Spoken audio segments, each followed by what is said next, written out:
Kathleen is my name. I am a dedicated professional woman of 31 years of age. Patrick and I share a home where we both reside. I've been considering starting a family a lot lately. Patrick, though, thinks otherwise.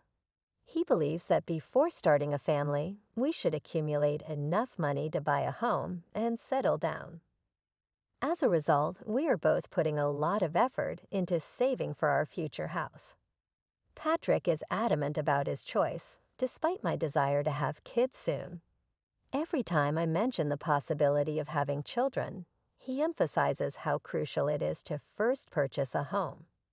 The fact that he doesn't seem to get how I feel is distressing. I've made the decision to put in even more effort to help us save money so that we can get to our objective sooner. After a year of marriage, I've observed a certain something about Patrick and me.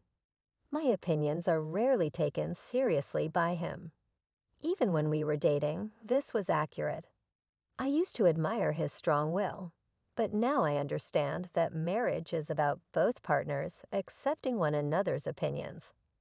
My concerns about our connection are growing. His parents' intense involvement in our lives makes things feel even more difficult. Patrick frequently visits his parents, who reside close. These visits help us save money, he explains. He occasionally goes out for drinks with his coworkers, though, and I learned that he doesn't account for such expenses in his savings plan. It seems unjust that he is more lenient about his own expenditures, yet quite rigid about saving for me. He even advises me to fast turn off lights and use less hot water, yet he doesn't do either of these things himself. Perhaps our relationship wouldn't feel so out of balance if he treated us equally. Every week, we visit Patrick's parents, and it feels like there's always a new issue. They often ask when we are planning to have a baby. "It's been a year since you got married," they say. "When will we get to see our grandchild?" Their constant comments put a lot of pressure on me. Meanwhile, Patrick just sits beside me quietly and doesn't say much to support me. This situation is very frustrating. I feel like I'm carrying the weight of these expectations by myself. Patrick's focus on saving and his parents' pressure to start a family make me feel stuck. Marriage should be about partnership, where both people listen to and support each other.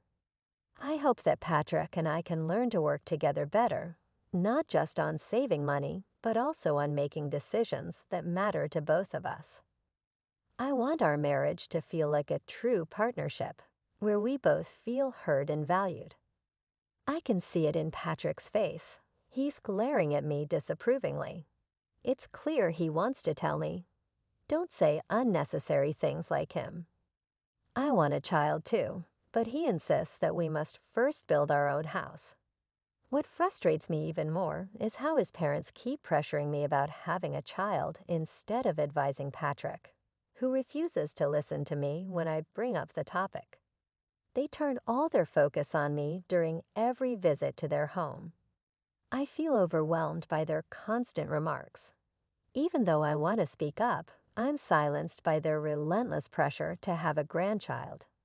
It's inappropriate for them to keep badgering me about this, especially when Patrick is the one unwilling to take the next step. After the meal that evening, Patrick casually announced, "I'm going out for a smoke." That's when one of my in-laws said something that stung deeply. "Kathleen, it seems like you're always working. If you want to be a proper housewife, you should quit your job and focus on being a good wife. Maybe that's why Patrick isn't paying attention to you." Their words felt like a slap. It sounded as though they were blaming me for not having children simply because I have a career. I couldn't hold back any longer. "It's Patrick who asked me to work in the first place," I retorted.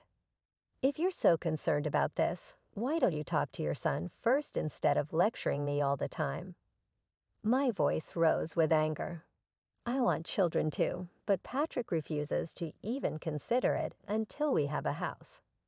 If you want someone to convince, start with him. Stop putting all the blame on me. My words left them stunned. There was silence around the table as I stood up, muttered an apology, and walked out. By the time I reached the entrance, my anger had shifted toward Patrick. There he was, casually smoking by the door, as though nothing had happened. I climbed into the car without saying much, but Patrick followed me and asked, "Hey, are we leaving already?" He sounded completely unbothered by what had just happened. Knowing he would never be honest with his parents about the situation, I felt fed up with all the stress they were piling on me. As the car started, I told Patrick firmly, "I'm not visiting your parents' house anymore." He looked shocked and asked, "Why not?" "We save on food expenses by eating there. Plus, you want a house and kids too, don't you?" That was it for me. I couldn't take the constant demands anymore from his parents or from him. Both of them seemed more interested in blaming me than working together to solve the real problems. It was clear things needed to change, and I wasn't going to keep quiet any longer. I snapped and said, "If saving money is so important, why don't you cut back on things like your drinking parties or smoking? Instead of driving all the way to your parents' house just to save on one meal, why not focus on saving money in ways that actually make a difference?" My frustration boiled over as I continued. "Everyone needs a break sometimes, but you keep putting all these rules on me, like not using hot water or making sure the lights are off by 9:00 p.m. Do you think we can save money without you sacrificing anything? If I have to do all of this alone, then I don't even want the house. I'm tired of this." Patrick brushed it off, saying, "It's not a big deal." But I shot back, "No, it is a big deal." How much patience do you think I have? I've put up with this for so long. I was also angry about how he acted in front of his parents, pretending that I was the reason we weren't having children. "I'm tired of always being blamed for not giving them grandchildren," I said. "It's not me who doesn't want kids. It's you. I've been saying for ages that I want children soon, so stop being so stubborn." Seeing Patrick struggle to handle my unusual burst of anger gave me a small sense of relief, but it didn't fix everything. I turned away and stared out of the car window, ignoring him. I felt exhausted, unsure of what to do next. 2 months later, something happened that shifted things between us. My father's brother, my uncle, passed away. He had been wealthy, owning several pieces of land, a grand mansion, and living a luxurious lifestyle. His passing seemed to catch Patrick's attention. "Wow, I didn't know you had such an impressive relative," he said, clearly surprised. A few days after my uncle's death, I received news about his inheritance. I decided to discuss the details with the lawyer at our apartment. The inheritance was solely related to me, so I knew it wasn't something that involved Patrick. When the lawyer arrived, I politely asked Patrick to leave the room. He looked uncomfortable with the topic of inheritance anyway, and it was a personal matter that didn't concern him. The entire experience made me reflect on our relationship. Patrick's behavior, from his frugality to his unwillingness to compromise, had worn me down. Yet here he was, suddenly intrigued by my uncle's wealth, even though he had been so dismissive about everything else. It was frustrating and disappointing. The inheritance meeting felt like a moment where I could focus on something for myself without his interference or criticism. It made me realize I needed to stand up for myself more often and not let Patrick's controlling ways dominate every aspect of my life. I wanted to keep Patrick out of any trouble that might come up if he got involved in the inheritance discussion. After about 6 hours of listening to the lawyer explain all the details, I thanked him for his time and said goodbye. When I finished, I noticed Patrick, who had been at home earlier, was nowhere to be found. I figured he had stepped out to avoid interrupting the meeting, so I started preparing dinner, not thinking much of it. 5 months later, Patrick came up to me and said, there's something I want to show you." Without giving much explanation, he took me for a drive. I felt a mix of excitement and curiosity as we entered a residential area. But my confusion grew when we parked in front of a house I didn't recognize. Patrick pressed the doorbell, and to my surprise, his parents came out to greet us. This isn't their house, I thought, feeling uneasy.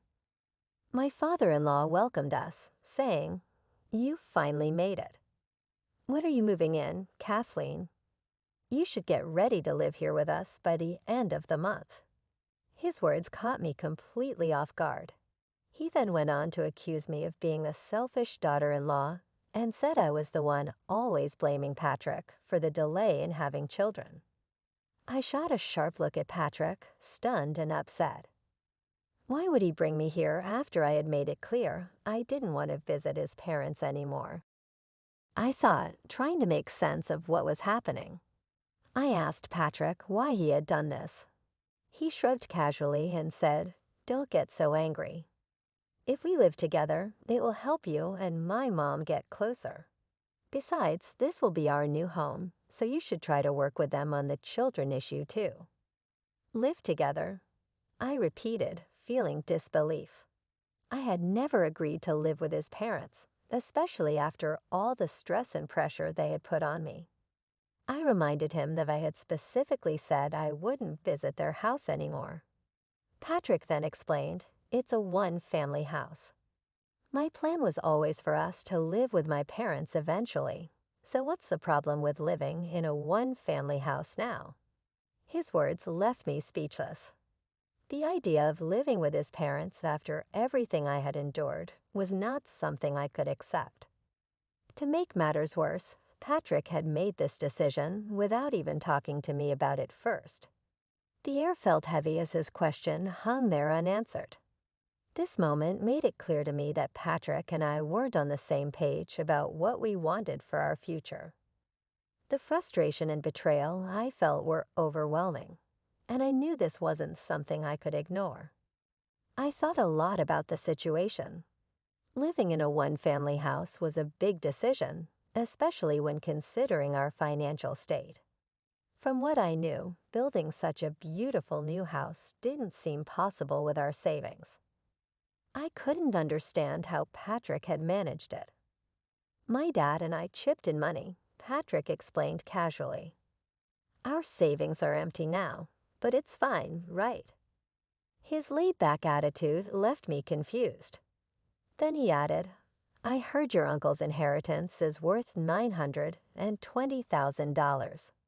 So if you use that money to pay us back for the cost of the house, it should work out." I was shocked. He really thought my inheritance should automatically go toward the house without even asking me first. Even if I did receive the inheritance, how to use it should be my decision, not his. The fact that he assumed otherwise upset me deeply. When I rejected the idea, Patrick became visibly frustrated. He reached into his bag and pulled out a pre-filled divorce form with his name already on it. "Your inheritance is our money. If you don't want to live with my parents, then let's just get a divorce," he said coldly. I took the divorce form from his hand, feeling a strange sense of relief. "Fine," I replied firmly. "If living together with your parents is the only other option, then divorce is the better choice." I placed the form into my bag, turned my back to him and his stunned parents, and continued. "By the way, I renounced my uncle's inheritance." Patrick froze, his face full of confusion. I didn't wait for him to respond. I left, took a bus back to our apartment, and decided to take control of my life. Once home, I completed the divorce form by signing my name next to Patrick's. I didn't hesitate.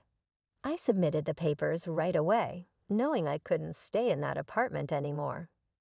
I went to a home improvement store and bought some cardboard boxes to start packing. Realizing I couldn't handle the move alone, I hired a moving company. Luckily, it was a slow season for moving, so they could help me relocate quickly. As I packed, I felt a mix of emotions: relief, sadness, and determination. It wasn't an easy decision to end my marriage, but I knew it was the right one. Living in a situation where my voice was ignored and my boundaries were crossed wasn't something I could accept anymore. By taking these steps, I was finally prioritizing my own happiness and peace of mind. It wasn't just about moving out of the apartment. It was about moving forward in life on my terms. Though the road ahead seemed uncertain, I felt ready to face it with strength and confidence. As I packed my belongings for the move, I heard a commotion outside the front door. It was Patrick trying to come in. I had the chain lock on and called out to him, "Sorry, the chain lock is on. I don't know what you might do when you're angry. Besides, I need to finish packing. Could you stay at your parents' house for a few days?" Patrick's voice was firm as he responded, "I won't accept a divorce." His statement caught me off guard. I paused and said, "But you handed me the divorce form yourself, didn't you? If you signed it, that means you agreed to the divorce. Do you understand what you've done?" He looked frustrated but didn't say much, his frown deepening. Then he quickly changed the topic. "Why would you give up on a $920,000 inheritance? Normally you'd inherit it," he questioned. It seemed he had overheard bits of the story about the inheritance, but didn't know the full details. Likely after hearing about the amount, he rushed to my in-laws, and they impulsively decided to buy the one-family house, assuming it would cover it. They hadn't stopped to think about the consequences. I took a deep breath and explained, the inheritance came to me because there wasn't anyone else to claim it. My uncle had 2 sons, 4 daughters, a wife, and grandchildren. However, all of them renounced the inheritance, so it ended up coming to me. Yes, my uncle had $920,000, but he also had to demolish his mansion, spend a lot on maintaining his land, and pay off significant debts. After understanding everything, I realized it was better to renounce the inheritance than to take it and deal with all the problems that came with it. Patrick stared at me in disbelief. "No way. So even if you had inherited $920,000, you're saying there wouldn't have been much left? That's fraud." I shook my head. It's not fraud. The lawyer and I discussed everything properly. The truth is, someone overheard part of the discussion but didn't stay long enough to hear the whole story. They misunderstood and spread false information. That's how all this confusion started. My explanation left Patrick speechless. For the first time, he seemed to realize the mistake he had made. He had jumped to conclusions, made plans without consulting me, and had involved his parents in decisions based on incomplete information. As I continued packing, I could sense that Patrick was finally reflecting on his actions. Whether or not he fully understood the consequences, I knew one thing for sure. I wasn't going to let myself be dragged into a life where my voice and choices didn't matter. For me, this was the beginning of a new chapter, one where I would take control of my own life, free from the pressures of Patrick and his family. "It's too late now," I said firmly. "You betrayed my trust. We've already filed for divorce, and we are no longer a couple. Why are you suddenly saying you don't want a divorce now? If you truly didn't want this, you should have followed me right away when I returned. Shouldn't you?" I reminded him that his actions had consequences, and no amount of regret could change what had already happened. Your mother's opinion about the divorce doesn't change the fact that you and your father invested in the one-family house without considering my feelings or even discussing it with me. Your mother doesn't understand the value of money because she hasn't worked or handled finances the way I have, but that's not my problem anymore. I realized that I wasn't responsible for listening to his complaints about his family anymore. If we were still married, maybe I would have cared, but we're not a couple now. Besides, have you even submitted the divorce papers yet? Patrick looked desperate and pleaded, "If you don't file them, we can still fix this. Please, let's live together in the one-family house. We can make it work." I shook my head. "I've already submitted the divorce papers. There's no going back now." His face fell, and he stood outside the apartment door, looking lost and defeated. While I believed he brought this on himself, I didn't want to leave him lingering outside forever. Still, I had no time to waste, so I focused on my preparations for the move.